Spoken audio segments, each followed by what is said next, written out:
بسم اللہ الرحمن الرحیم۔ السلام علیکم۔ میں سید عمران شفقت آپ کی خدمت میں حاضر ہوں۔ تازہ خبر یہ ہے کہ نواز شریف سمیت بلکہ مریم نواز، راجہ ظفر اللہ، شاہد خاقان عباسی، ایاز صادق، خرم دستگیر، اقبال ظفر جھگڑا، احسن اقبال، پرویز رشید، رانا ثناء اللہ، مفتاح اسماعیل، محمد زبیر، مریم اورنگزیب، عطا اللہ تارڑ، برجیس طاہر، عظمیٰ بخاری، شائستہ پرویز، سائرہ افضل تارڑ اور تو اور دانیال عزیز، مطلب جو ابھی آپ کو کہیں اسکرین پہ نظر نہیں آ رہا، منظر پہ نظر نہیں آ رہا، اس کے خلاف بھی جو مقدمہ ہے، سازش کا مقدمہ، پاکستان کے خلاف مجرمانہ سازش کا مقدمہ درج کر لیا گیا ہے۔ یہ تھانہ شدرہ میں درج ہوا ہے اور جس بندے نے درج کروایا ہے اس کا نام ہے بدر رشید۔ اور الزام یہ ہے کہ کہ یہ پاکستان کے باہر بیٹھ کے پاکستان کے اداروں کو بدنام کر رہے ہیں اور جو انڈین ایجنڈا ہے، جو ڈکلیئر پالیسی ہے انڈیا کی، اس کو وہ ٹو کر رہے ہیں۔ تو لہٰذا ان کے خلاف اب اس مقدمے کی جو پاکستان کے قانون کے مطابق سزا ہے، وہ اس میں سزائے موت بھی ہو سکتی ہے اور عمر قید بھی ہو سکتی ہے۔ بہرحال یہ تو خیر بعد کی باتیں ہیں، لیکن معاملہ یہ ہے کہ پہلے تو پتہ یہ کرائیں کہ یہ جو شہری بدر رشید ہے، یہ صاحب کون ہے شدرے کا، لاہور شدرہ۔ اس طرح کے جو مقدمے درج ہوتے ہیں، جو پہلے ایک کارروائی ہوئی تھی، آپ کو یاد ہوگا، کوئی میرا خیال ہے 2-4 دن ہو گئے ہیں اس بات کو، کہ نواز شریف کے میڈیا کے اوپر خطاب کے اوپر پابندی لگا دی ہے پیمرا نے۔ وہ درخواست تھی اظہر صدیق ایڈوکیٹ صاحب ہیں۔ اظہر صدیق ایڈوکیٹ صاحب، اچھا یہ تھوڑا سا عام شہریوں کو، جو عام پاکستانی ہیں، ان کو سمجھانا ذرا مشکل ہے کہ بار کیا ہوتی ہے، بینچ کیا ہوتا ہے، اور وکلا برادری کس طرح ری ایکٹ کرتی ہے، وہ ایکٹ کس طرح کرتی ہے، وہ وکلا برادری چلتی کیسے ہے۔ تو اس کو سمجھنے کی تھوڑی سی ضرورت، یا میں اگر بتاؤں بھی تو وہ بڑی آسانی کے ساتھ یہ سمجھ آ نہیں سکے گی۔ یہ ایک پوری ایک برادری ہوتی ہے، ایک شریکہ ہوتا ہے دوسرے الفاظ میں۔ تو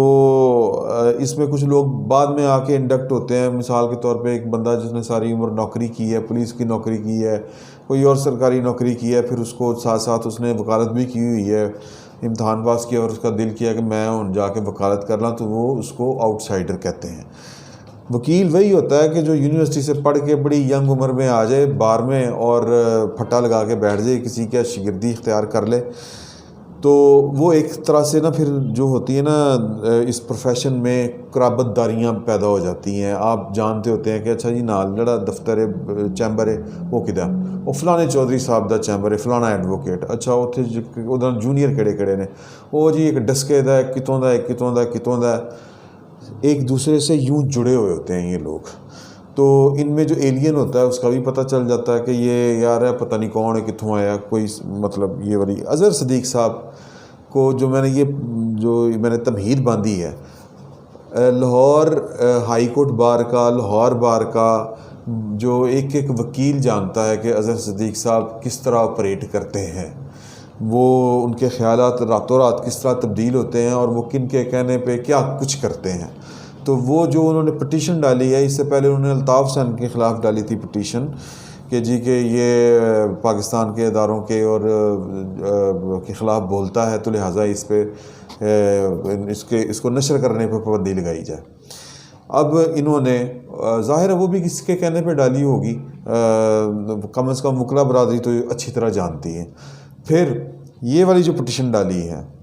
نواز شریف والی، یہ بھی وکلا برادری اچھی طرح جانتی ہے کہ یہ کس کے کہنے پہ انہوں نے یہ والا کام کیا ہے۔ اب اس کے بعد میں یہ سمجھ رہا تھا کہ یہ ایک ضابطے کی کارروائیاں ہوتی ہیں جو ایک پرانا سٹائل ہے، یہ جو ورکنگ کا سٹائل ہے یہ پرانا ہے۔ آپ نے الطاف حسین کے ساتھ بھی دیکھ لیا، آپ نے یاد ہوگا آپ کو کہ جب حامد میر کو گولیاں لگی تھی تو انہوں نے جنرل ظہیر الاسلام کی تصویر لگا کے جیو والوں نے شروع کر دیا تھا کہ جناب کہ ان کے بھائی کہتے ہیں کہ ان کا مقدمہ ان کے خلاف درج کیا جائے، یہ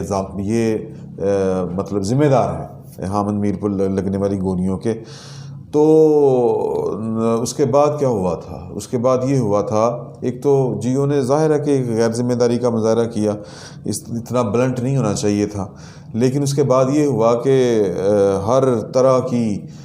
جو مقدمے ہیں پورے پاکستان کے اندر ان کے خلاف درج ہونا شروع ہو گئے، جن علاقوں کے ہم نے نام بھی نہیں سنے کہ یار یہ تھانہ بھی کوئی پاکستان کے اندر پایا جاتا ہے، رام کے جفیاں، قلعہ صوبہ سنگھ، پتہ نہیں کون کون سے، وہاں پہ بھی مقدمے درج ہونے شروع ہو گئے کہ جناب کہ یہ جیو جو ہے یہ پاکستان کے مفادات کے خلاف کام کرتا ہے، یہ ہے وہ ہے۔ تو یہ ایک نیٹ ورک ہے۔ تو جی یہ بدر صاحب جو ہیں جنہوں نے یہ مقدمہ درج کروایا ہے اور بڑی سہولت کے ساتھ تھانے شدرے نے درج کر لیا ہے، پولیس کو پتہ ہے نا کہ یہ کہاں سے آیا ڈنڈا، تو ظاہر ہے کہ یہ ایس ایچ او کی اتنی اوقات نہیں ہے۔ ایسا ویسے پولیس والوں کو تو ویسے ہی اللہ کا شکر ہے کہ انہوں نے پرچہ دیں تو دل ہی نہیں نہ کرتا آپ کا تھانے کے باہر، بلکہ تھانے کے اندر بھی کوئی موبائل آپ سے چھین کے لے جائے، آپ کے ساتھ کوئی ڈکیتی ہو جائے، انہوں نے کوشش ہوتی پرچہ درج نہ ہوئے، آن ریکارڈ کچھ نہ آئے۔ تو ہماری پولیس جس کا پرچہ ویسے ہی درج کرنے کو دل ہی نہیں کرتا، وہ نواز شریف کے خلاف پرچہ کاٹ رہا ہے، مریم نواز کے خلاف پرچہ کاٹ رہا ہے، تو ظاہر ہے کہ وہ کسی کے کہنے پہ کاٹ رہا ہے۔ اب سوال یہ ہے کہ ہوگا کیا؟ ابھی میری یہ پرچہ درج ہونے کے بعد بات ہو رہی تھی تو ایک مسلم لیگ نون کے بندے کے ساتھ، تو وہ کہہ رہے تھے کہ جی کہ یہ ہم نے بس ایک دفعہ مومنٹم اپنا بنا لیا تو ہمیں روکا نہیں جا سکے گا۔ اور مومنٹم کس طرح بننا ہے؟ میرا خیال ہے کہ وہ یہ چاہتے ہیں کہ ایک دو جلسے ہم کر لیں اور مریم نواز صاحبہ جو ہیں ان کو ہم ذرا تھوڑا سا پولیس سے بچا کے رکھیں۔ تو اب معاملہ یہ ہے، اس کو سمجھنے کی ضرورت ہے کہ اگر تو جو پاکستان کی اسٹیبلشمنٹ ہے، اسٹیبلشمنٹ میں آپ کی جوڈیشری آتی ہے، آپ کی ملٹری اسٹیبلشمنٹ آتی ہے، آپ کی بیوروکریسی آتی ہے، اگر پاکستان کی اسٹیبلشمنٹ کے اندر سے مسلم لیگ نون اور اپوزیشن کو سپورٹ نہ ملی اس طرح سے، تو یہ تحریک تھوڑی سی سلو ہونے کا ایک خدشہ کم از کم میری نظر میں ہے۔ لیکن مسلم لیگ نون والے کہتے ہیں کہ نہیں، ہماری تیاری پوری ہے، اگر اے نہ ہو تو بی ہوگا، ہم نے جیلیں بھر دینی ہے۔ مطلب وہ پھر سیاستدانوں کے پاس 100 راستے ہوتے ہیں، اسٹریٹجیز ہوتی ہیں۔ ایک وہ جو ہوتا ہے نا مومنٹم بنا دینا کہ جناب کہ آپ لانگ مارچ کرنے نکل پڑے ہیں، آپ سڑک کے اوپر آگے ہیں۔ حکومت کی خواہش یہ ہے کہ ان کو سڑک پہ آنے سے پہلے ہی گھر کی دہلیز کے اندر سے گرفتار کر کے جیل پہنچا دیا جائے۔ جیلیں چاہے ساری پاکستان کی بھرنی پڑیں بھر دیں، ان کو سڑک پہ نہ آنے دیا جائے، کیونکہ اگر ان کو سڑک پہ آنے دیا گیا تو کام خراب ہو جائے گا۔ اب مسئلہ یہ ہے کہ جو حکومت کے لیے مشکل ہے وہ یہ ہے کہ آپ مریم نواز کو اگر پکڑ لیتی ہے حکومت، جیل میں بند کر دیتی ہے، تو ظاہر ہے کہ جو یعنی نون لیگ کی حد تک جو مومنٹم ہے وہ نہیں بن پائے گا، اور پیپلز پارٹی جو ہے وہ اس طرح سے اگریسو نہیں کھیلے گی۔ پیچھے رہ جائیں گے مولانا فضل الرحمان۔ مولانا فضل الرحمان کو ہو سکتا ہے کہ پھر وہ تو ویسے ہی اس یعنی پی ڈی ایم کے سربراہ ہیں، لیکن نون لیگ اگر مطلب یہ کہ گرفتاریاں یہاں پہ شروع ہو جاتی ہیں، مریم نواز ہی اندر چلی جاتی ہیں، تو پھر ہوگا یہ کہ مولانا فضل الرحمان کو سپورٹ ملے گی نون لیگ کی طرف سے۔ لیکن اب جو حکومت کے لیے جو خطرے والی بات ہے وہ یہ ہے، یا حکومت کی یہ جو چال ہوگی، کوشش ہوگی مریم نواز کو گرفتار کرنے کے بعد کہ جی کہ مریم نواز گرفتار تو معاملہ ٹھنڈا، نہیں، یہ نہیں ہوگا۔ اس کی وجہ یہ ہے کہ نواز شریف باہر ہے۔ نواز شریف جو ہے وہ باہر بیٹھ کے وہ جو کہتے ہیں نا کمنٹری آن رکھیں گے،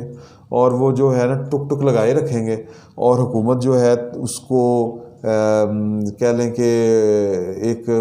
چلیں کسی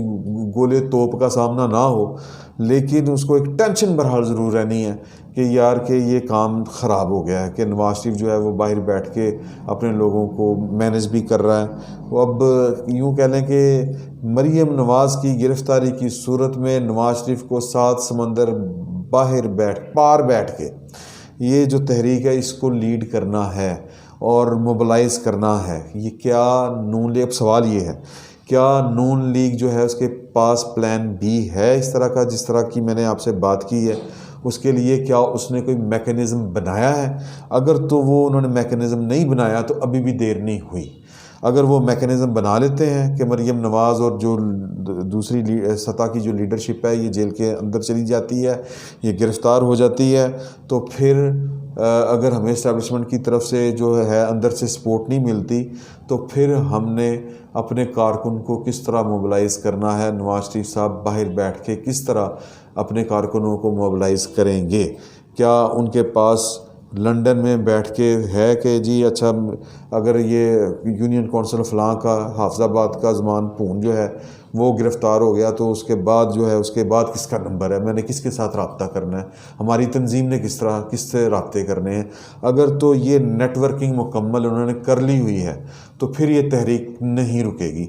اور تحریک نے ویسے بھی نہیں رکنا، سلو ہو سکتی ہے لیکن اس تحریک نے اپنا ہدف ضرور حاصل کرنا ہے۔ یہ وہ تحریک نہیں ہے جو ایک خاص مقصد کے لیے، ایک چھوٹے سے مقصد کے لیے شروع ہوتی ہے اور کسی کے اشارے کے اوپر شروع ہوتی ہے۔ مجھے یہ لگتا ہے کہ یہ تحریک جو ہے یہ ایک بڑے مقصد کے لیے ہے، اور اس کو اسٹیٹس مین کی طرز کے اوپر اس تحریک کو چلایا جائے گا، ایک بڑے لیول کی اصلاح کاری کی صورت میں، اصلاحات کے لیے، پولیٹیکل جس کو کہتے ہیں ریفارمز کے لیے۔ تو اس میں نواز شریف جو ہیں انہوں نے مین رول پلے کرنا ہے بالآخر۔ اب دیکھنا یہ ہے کہ ان کے پاس کیا اتنی تیاری ہے کہ وہ اپنا ٹارگٹ جو ہے وہ جنوری میں حاصل کر لیں، یا جنوری تک حاصل کر لیں، یا یہ معاملہ تھوڑا سا لمبا چلتا ہے۔ قصہ مختصر کہ یہ ٹارگٹ اچیو ہونا ہے، وہ چاہے جلدی ہو جائے یا پھر حکومت اس کو تھوڑا سا ڈیلے کر سکتی ہے اپنی طاقت کے زور پر، تو کر لیں۔ فی الوقت کے لیے اتنا ہی، بہت بہت شکریہ۔